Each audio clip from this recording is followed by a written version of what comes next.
이번 사연을 통해 나이가 들어서도 사랑의 온도는 여전히 뜨거울 수 있다는 것을 알려드리고 싶어요. 제 이름은 김지연이고 나이는 64세입니다. 얼마 전에 남편이 집에 들어오자마자 저를 뒤에서 껴안았어요. 아직 현관에 서 있는데 신발도 벗지 않은 채로 말이에요. 처음에는 누가 밖에서 들을까봐 조금 걱정되었지만 어느새 저도 그의 힘에 녹아들고 있었어요. 우리 같은 나이에서도 아직 정열을 느끼는 분들이 계시다는 게 신기하신가요? 사실 제 친구들 사이에서는 남편이 있든 싱글이든 여전히 사랑을 즐기는 분들은 드물어요. 대부분은 오랜만에 사랑을 나눈다는 게 어색하고 일부는 이제 그런 욕구조차 느끼지 않는다고 하더라고요. 심지어 이 나이에 그런 생각만 해도 변태 같아라고 말하는 분도 계세요. 저도 사실 6개월 전까지만 해도 그랬어요. 남편과 저는 50대가 되면서부터 스킨십은커녕 손조차 잡지 않는 관계가 되었으니까요.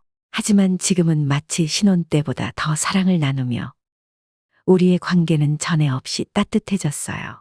이야기를 나누면서 사랑의 중요성과 나이가 들어서도 서로를 향한 애정을 잃지 않는 것의 가치를 함께 공유하고 싶습니다. 우리 부부만의 밤의 규칙을 만들면서 사랑의 온도를 다시 높여보기로 했어요. 이야기를 시작하기 전에 조금 부끄럽기도 하지만 우리의 밤 시간에 대한 이야기를 전해드리겠습니다. 이런 재미있는 사연을 듣고 싶으신 분은 구독과 좋아요를 부탁드립니다. 이런 변화가 생긴 이유는 우리가 서로 잘 지낼 수 있도록 부부만의 규칙을 정했기 때문이에요. 이 규칙을 만들게 된 계기는 남편의 돌발 행동 때문이었습니다. 우리는 평범하게 사랑해서 결혼했고 그 후로는 아이 키우기와 일에 쫓기며 가정생활을 지켜왔죠. 아이들이 모두 독립하고 남편과 둘이 남게 되었을 때 솔직히 좀 막막했어요. 어떻게 시간을 보내야 할지 영 감이 오지 않았거든요. 아이들이 있을 때나 서로 바쁘게 일하며 살아온 시간 동안 서로를 깊이 바라보고 대화를 나누는 부부의 시간은 어느샌가 사라져버렸어요. 남편에게는 다시 고용될 기회도 있었지만 근무지가 멀리 있기도 하고요. 그러니까 이런 상황에서 우리가 다시 서로를 발견하고 사랑의 불씨를 다시 지피기로 한 거죠. 부부만의 특별한 시간을 만들기 위한 규칙을 세우며 우리 사이의 애정은 더욱 깊어만 가고 있어요. 남편은 멀리 떨어진 근무지로의 재고용 제안을 거절하고 대신 가까운 곳에 있는 복지센터에서 아르바이트를 시작했어요. 매일 아침 10시에 출근해서 오후 3시에는 집으로 돌아오죠. 우리는 함께 쇼핑도 하고 요리도 만들면서 둘이서의 생활 리듬을 다시 잡아보려고 했어요. 그런데 뭔가 여전히 허전함을 느끼곤 했죠. 어느 날 남편이 오후 3시에 집에 돌아왔을 때 저녁을 먹기엔 이르고 해서 우리는 함께 TV를 보기 시작했어요. 그러다가 어떤 드라마를 보는 도중에 갑자기 에로틱한 장면이 나왔고 우리 둘 다 그 장면을 보며 조금 부끄러워졌죠. 저는 그 순간에 주방으로 가려고 소파에서 일어났어요. 그때 남편이 갑자기 제 팔을 잡았어요.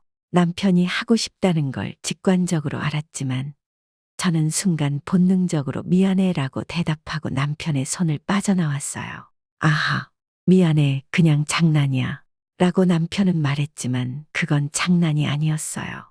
지나고 보니 이 사소한 순간이 우리 부부 사이에 새로운 문을 열었어요. 부끄러움을 넘어 서로에 대한 이해와 애정을 깊게 하는 계기가 되었죠.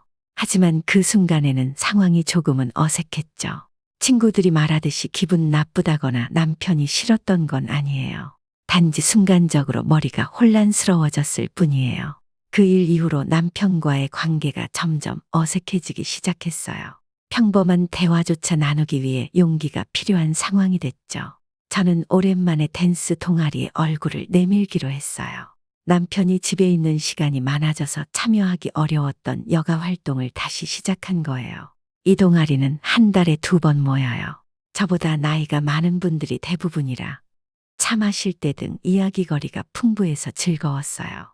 휴식 시간이 되면 저와 친하게 지내는 분이 어떻게 지내냐고 물어봐 주셨어요. 그녀는 저보다 5살 많고 품위 있고 친절해서 제가 많이 의지했어요.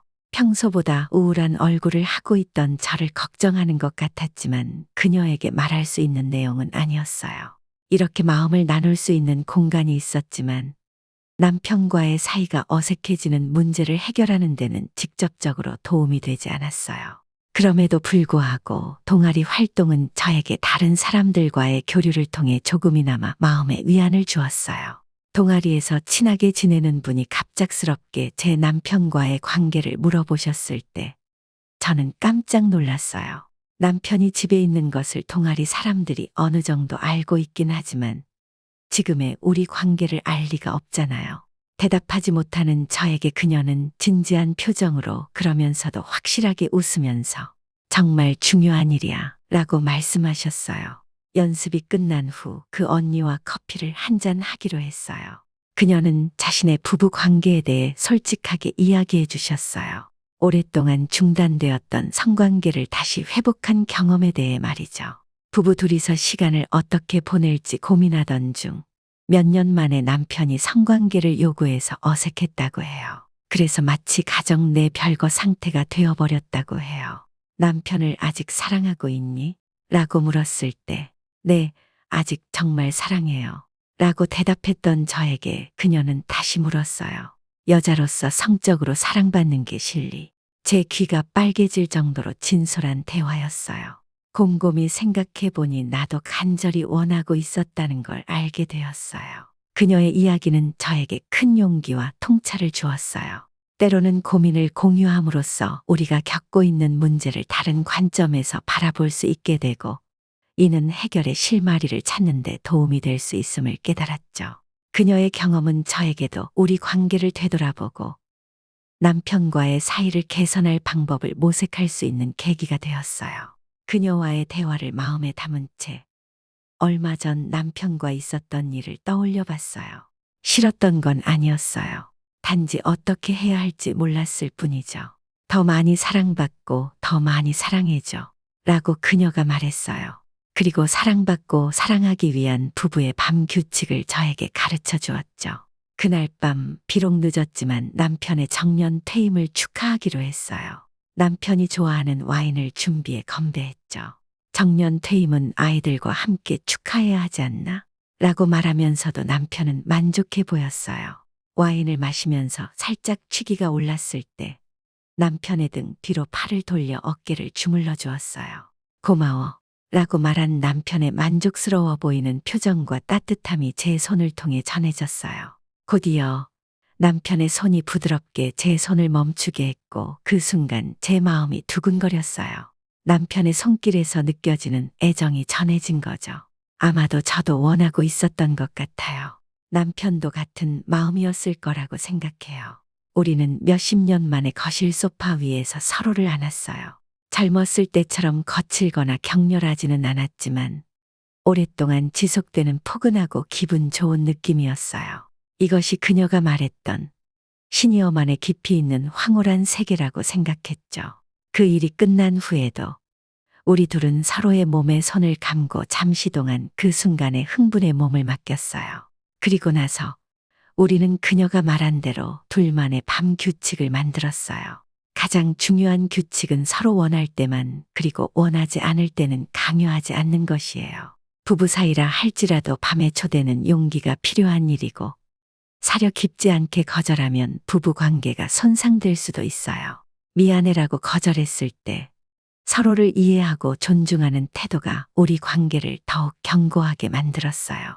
이러한 규칙은 우리가 서로에 대해 더 깊이 알아가고 서로의 필요와 욕구를 존중하는 데 큰 도움이 되었죠.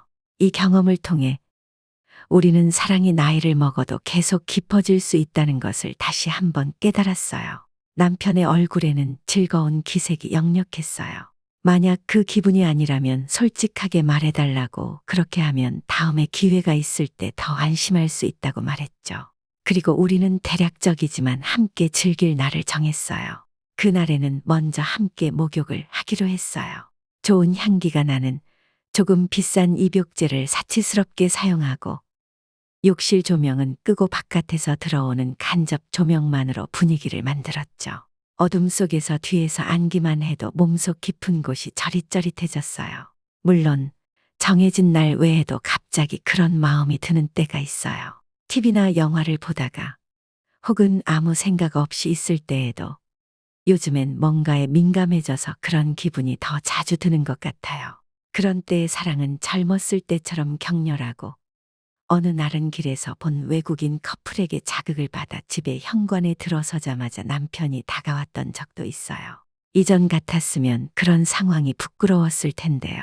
이 모든 경험을 통해 우리는 서로에 대한 이해와 존중이 깊어지고 부부로서의 연결고리가 더욱 강해졌다는 것을 느낍니다. 사랑과 정열은 시간이 지나도 변치 않고 오히려 나이가 들수록 더 깊고 풍부해질 수 있다는 것을 깨닫게 되었죠. 이전 같았으면 상황을 거절했을지도 몰라요. 하지만 지금 저는 오히려 그런 상황이 더 좋아요. 신발도 벗지 않은 채로 현관에서 시작하면서 이웃에게 들릴지도 모른다는 생각에 더욱 흥분해요. 우리는 정말 위험한 부부인가 봐요. 하지만 부부이기에 이렇게 함께 즐길 수 있다는 것이 정말 행복해요. 둘 다 열정적인 욕망에 몸을 맡기고 있어요. 부부의 사랑은 몇 년이 지나도 말하기 어렵고 매우 민감한 주제이기 때문에 우리만의 규칙을 정하고 서로에게 자극과 안정을 주면서 이 즐거움을 영원히 이어가고 싶어요. 이제 우리는 서로를 남자와 여자로서 다시 의식하며 서로의 매력을 새롭게 느끼기 시작한 것 같아요. 남편을 위해 메이크업이나 속옷에 신경 쓰게 된 저에게 남편도 민감하게 반응해주고 감정적으로 뿐만 아니라 실제로도 우리 둘 다 젊어진 것 같아요. 이 모든 경험은 우리 사이에 새로운 에너지를 불어넣어주며 서로에 대한 사랑과 관심을 더욱 깊게 해주었어요. 부부의 삶에 새로운 활력을 주는 것, 그것이 우리가 함께 노력하여 유지하고 싶은 소중한 관계입니다. 이야기를 끝까지 들어주셔서 감사합니다. 더 소중한 이야기를 듣고 싶으신 분은 구독, 좋아요 부탁드립니다.